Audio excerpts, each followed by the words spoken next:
నెల్లూరు జిల్లా కోవూరు మండలం పడుగుపాడులోని కాటంరెడ్డి రామచంద్రారెడ్డి నగర్లో వరసిద్ధి లక్ష్మీ వినాయక స్వామి 11వ వార్షికోత్సవం సందర్భంగా కళ్యాణ మహోత్సవం అత్యంత వైభవంగా ఘనంగా జరిగింది. ఈ సందర్భంగా ఆలయ కమిటీ స్వామివారికి హోమం, కళ్యాణం, అన్నదాన కార్యక్రమాన్ని నిర్వహించారు. ఈ కార్యక్రమానికి పెద్ద ఎత్తున భక్తులు పాల్గొని కళ్యాణాన్ని తిలకించి ప్రసాదాలను స్వీకరించారు. ఈ కార్యక్రమంలో ఆలయ కమిటీ అధ్యక్షులు రామకృష్ణ, ఉపాధ్యక్షులు గోపాలయ్య, కృష్ణయ్య, నిరంజన్, హేమంత్ యాదవ్, దాసరి శ్రీనివాసులు తదితరులు ఉన్నారు.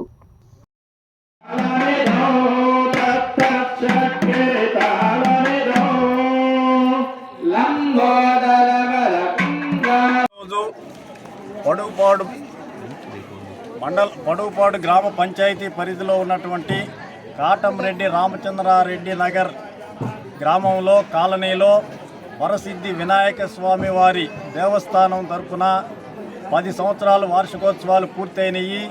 ఈరోజు 11వ వార్షికోత్సవము అత్యంత ఘనంగా గ్రామ ప్రజల సమక్షంలో ఆలయ కమిటీ వారి ఆధ్వర్యంలో అత్యంత ఘనంగా నిర్వహించబడింది. ఉదయం నుంచి అభిషేకము, హోమము మరియు స్వామివార్లకి కళ్యాణ మహోత్సవం కూడా పూర్తి చేసుకొని ఇప్పుడే అన్నదాన ప్రసాద వితరణ కూడా జరుగుతుంది. దాదాపు 800 మందికి భోజన కార్యక్రమాలు కూడా జరుగుతూ ఉన్నాయి. ఇదే కాకుండా రాత్రికి కోలాటము మరియు రథోత్సవము, అంటే దాన్ని గ్రామోత్సవాన్ని కూడా అంటారు, ఇవి కూడా జరుగుతాయి.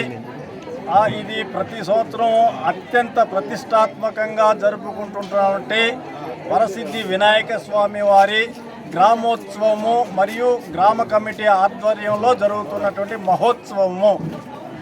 ఇట్లు ఆలయ కమిటీ, మా ఆలయ కమిటీ తరఫున వర్షాచలం రామకృష్ణ గారు ప్రెసిడెంటు, జొన్నాదుల గోపాలయ్య గారు వైస్ ప్రెసిడెంటు, మరియు ఇక్కడ ఉన్నటువంటి ఆలయ కమిటీ సభ్యులు కూడా ఉన్నారు.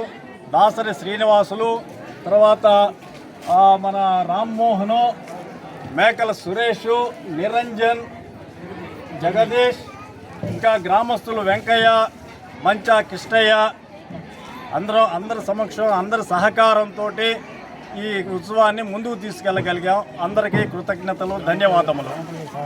Please subscribe SS News AP.